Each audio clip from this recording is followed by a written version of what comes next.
Hello everyone, you are watching Chemistry Point of View by Shikha Brol. Welcome back to my YouTube channel.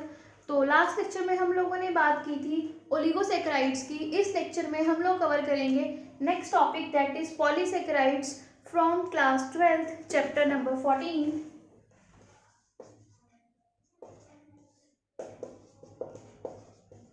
अब आपको इतना पता है monosaccharides क्या होते हैं और ओलिगोसेकेराइड्स क्या होते हैं, राइट. अब हम बात करेंगे पॉलीसेकेराइड्स की.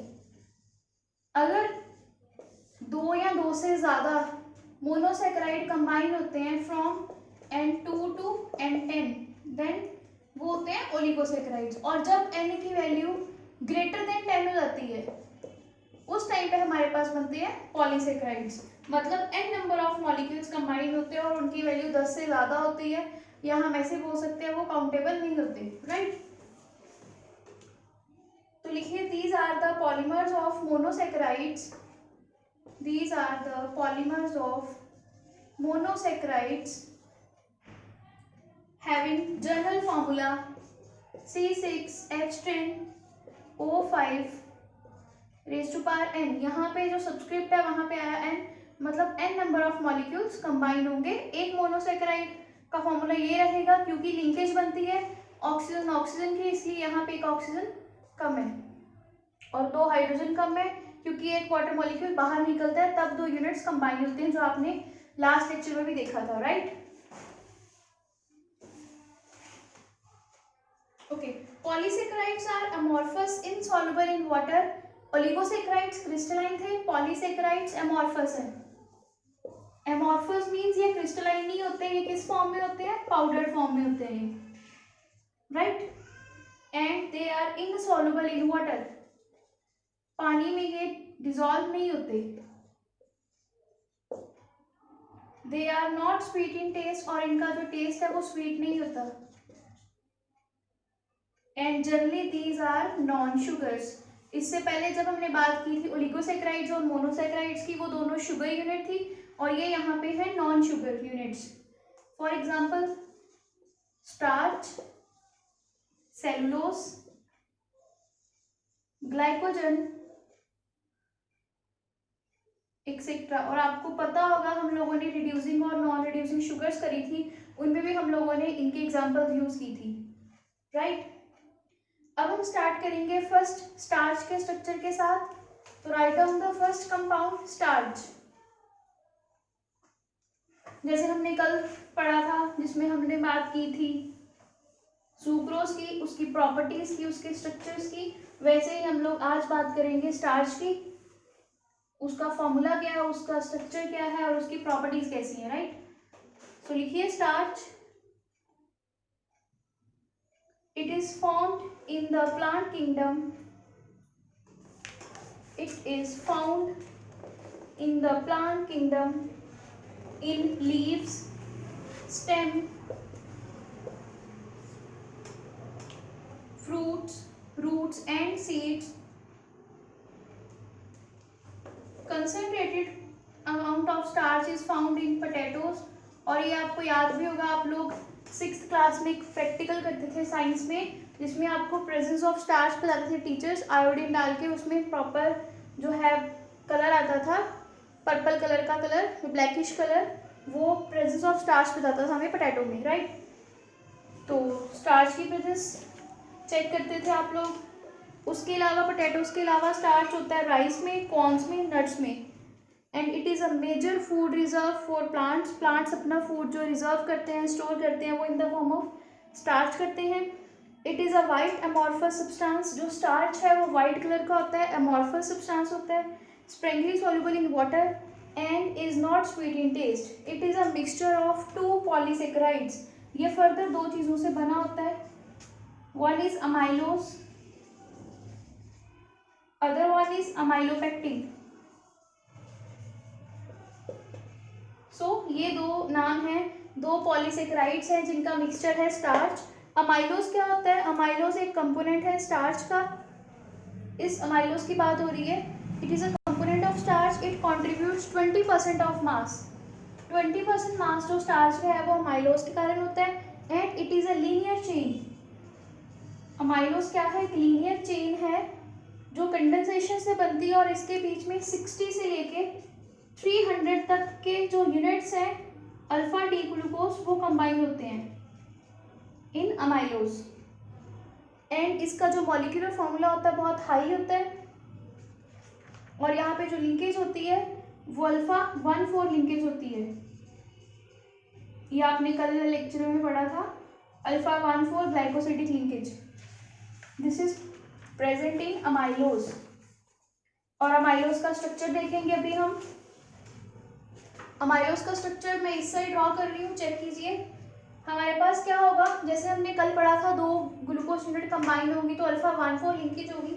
ऐसे जब large number of units combine होगी तो उसमें हम N लिख देंगे, राइट। यहाँ पे ऑक्सीजन है और जो बॉन्ड बनता था वो 1 और 4 पोजीशन पे बनता था, तो ये दूसरी रिंग की 4th पोजीशन होगी। इस तरह का बॉन्ड बनेगा। बाकी स्ट्रक्चर आपने बिल्कुल वैसे ही सिमिलर ड्रॉ करना है। OH H H OH H और यहाँ ये भी अगले कार्बन के लिए 4th पोजीशन रहेगी, तो आप यहाँ पे ऐसे ऑक्सीजन लिख दीजिए, यहाँ पे हाइड्रोजन CH2OH। फर्स्ट यूनिट, ये सेकेंड यूनिट है H OH और ये फिर 4th unit H CH2OH। Then again ये फर्स्ट यूनिट रहेगी, तो यहाँ पे ऐसे आएगा स्ट्रक्चर, फर्स्ट पोजीशन और यहाँ पे ऊपर आपके पास हाइड्रोजन ही रहेगा और ये first carbon, again first carbon, ये पोजीशन फिर वैसी रहेगी और यहाँ पे आपके पास फर्दर फिर ऐसी लिंकेज रहेगी। तो आप लोग क्या करोगे, इस यूनिट के आगे आप लोग N लिख देना। दैट मीन्स ये यूनिट बार बार रिपीट होगी और N number of units repeat होंगी। जैसे यहाँ पे 1,4 लिंकेज है, अल्फा 1,4 ग्लाइकोसिडिक लिंकेज, वैसे ही यहाँ पे भी आएगी, क्योंकि यहाँ पे भी सेकेंड रिंग आएगी। मैं आपको ड्रॉ करके दिखाती हूँ अमाइलोज के स्ट्रक्चर में कि हम 3 यूनिट्स तक ड्रॉ कर देते हैं, उसके बाद हम फर्दर ड्रॉ नहीं करते।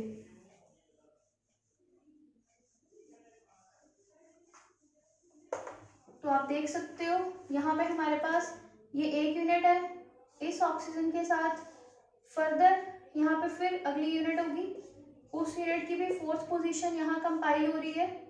फर्दर फिर ये फर्स्ट यूनिट जो है यहाँ पे जाएगी, यहाँ पे हाइड्रोजन, तो फिर ये 4th पोजीशन, जैसे वहाँ पे H था वैसे यहाँ पे भी H रहेगा, सिमिलरली H CH2OH और बाकी सब पोजीशन सिमिलर हैं, OH H और ये फिर फर्स्ट पोजीशन। तो फर्स्ट 4th यहाँ फिर हमारे पास क्या है, alpha 1,4 glycosidic linkage.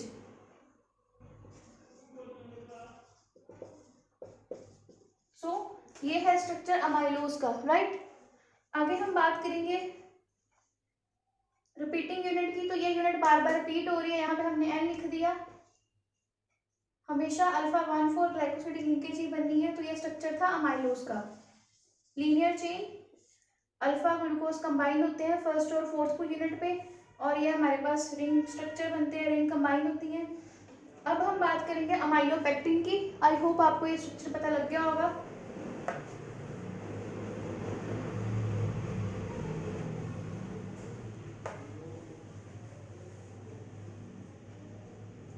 Next structure है अमाइलोपेक्टिन।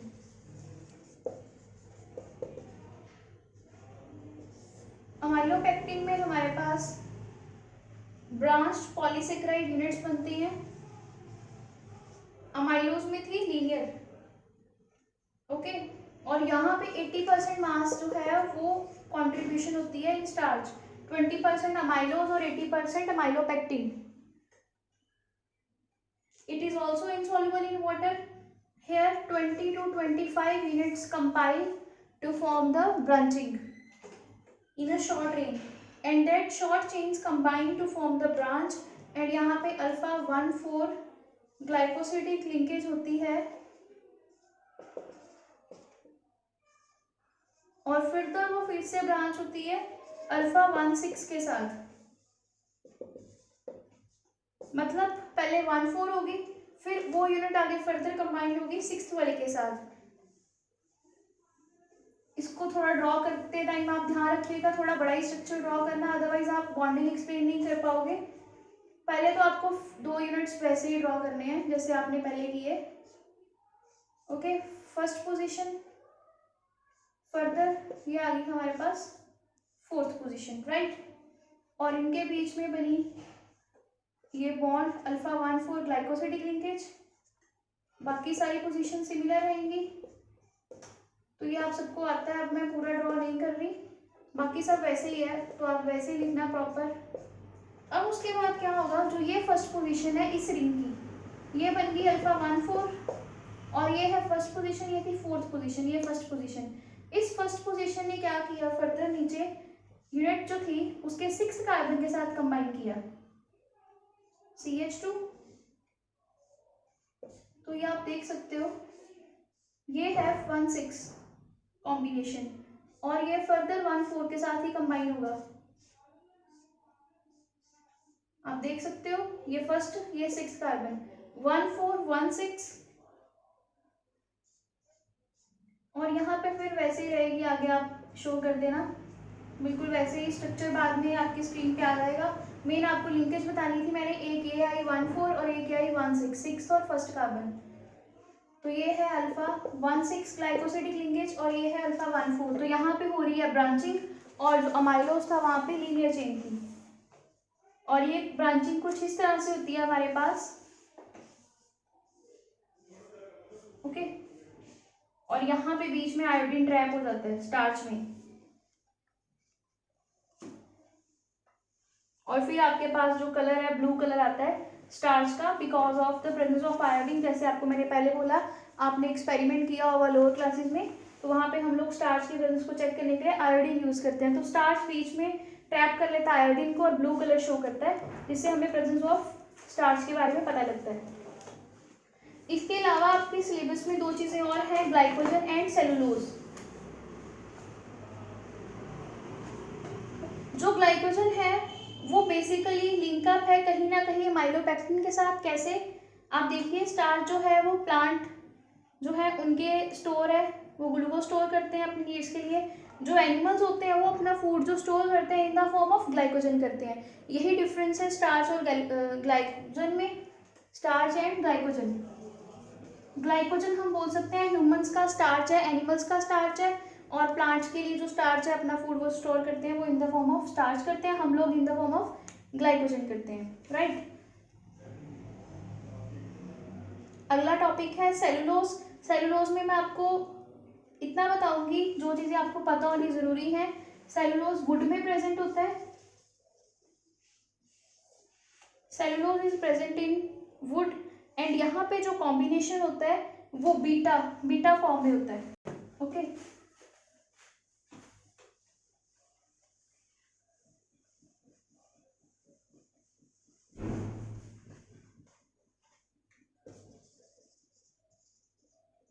सेलुलोज, सेलुलोज में हमारे पास होती है beta 1,4 polymer of D glucose. यहाँ पे भी ग्लूकोज ही कंबाइंड होता है, बट डिफरेंस क्या होता है, यहाँ पे बीटा ग्लूकोज कंबाइन होता है और स्टार्च में अल्फा ग्लूकोज कंबाइन हुआ था, राइट। और यहाँ पे जो हमने पढ़ा अभी स्टार्च, उसमें अल्फा था, सेलुलोज में बीटा है, ये मेन डिफरेंस रहेगा। इसके अलावा जो ग्लाइकोजन होता है उसमें यूनिट्स जो कनेक्टेड होती हैं वो ग्लूकोज यूनिट्स अल्फा होती हैं और यहाँ पे है बीटा यूनिट्स। यहाँ पे भी 300 से 2000 समथिंग ग्लूकोज यूनिट्स कंबाइन होती है और इसका मॉलिक्यूलर मास सबसे ज़्यादा होता है, स्टार्च और ग्लाइकोजन से भी ज़्यादा होता है। And it is also amorphous insoluble compound which is not soluble in water and it is not sweet in taste. Cellulose is basically present in wood and our body does not support this because our body does not have cellulase enzyme. ये आपको मैंने chapter number 5 में भी बताया था जब हमने enzymes के बारे में पढ़ा था, राइट। तो जो एनिमल्स होते हैं like cow, goat, they are able to digest cellulose with the help of cellulase enzyme. So cellulose की जो मैन्युफैक्चरिंग है उसको हम यूज़ करते हैं। सेलुलोज को यूज़ करके हम लोग बनाते हैं रेयॉन टाइप ऑफ मटेरियल है जो क्लोथ्स बनाने के लिए यूज़ करते हैं हम लोग। सो यहाँ पे इसका यूज़ होता है। और तो हम लोग यूजेस कर रहे हैं कार्बोहाइड्रेट्स के, राइट। डीएनए आरएनए में हमारे पास न्यूक्लिक एसिड्स होते हैं और कार्बोहाइड्रेट्स होते हैं इन the form of sugars. RNA और डीएनए में कंपाउंड्स प्रेजेंट होते हैं। उसके अलावा यूजेस की बात करें कार्बोहाइड्रेट्स की, तो स्टार्च जो है वो प्लांट्स का रिजर्वायर है और जो ग्लाइकोजन है वो ह्यूमंस के लिए रिजर्वायर का काम करता है। उसके अलावा जो सेलुलोज है वुड में प्रेजेंट होता है, वो कॉटन में प्रेजेंट होता है। हमारे जो प्लांट्स की सिंथेसिस करते हैं हम लोग मटेरियल बनाने में, वहाँ यूज होता है ये, ओके। तो इस तरह से हमारे पास टॉपिक जो कार्बोहाइड्रेट है वो फिनिश होता है। नेक्स्ट लेक्चर में हम लोग बात करेंगे न्यूक्लिक एसिड के बारे में, जिसके लिए आपको मैं थोड़ा सा बता देती हूँ अमाइनो एसिड्स। अमाइनो एसिड में हम लोग कार्बोहाइड्रेट्स को भी कंसिडर करेंगे और हम लोग पढ़ेंगे डीएनए एंड आरएनए के बारे में। Till then revise this and आपकी स्क्रीन पे कुछ क्वेश्चंस आ रहे होंगे, उन क्वेश्चंस को सॉल्व करने की प्रैक्टिस करना। I will see you in the next lecture. Till then keep learning, bye bye.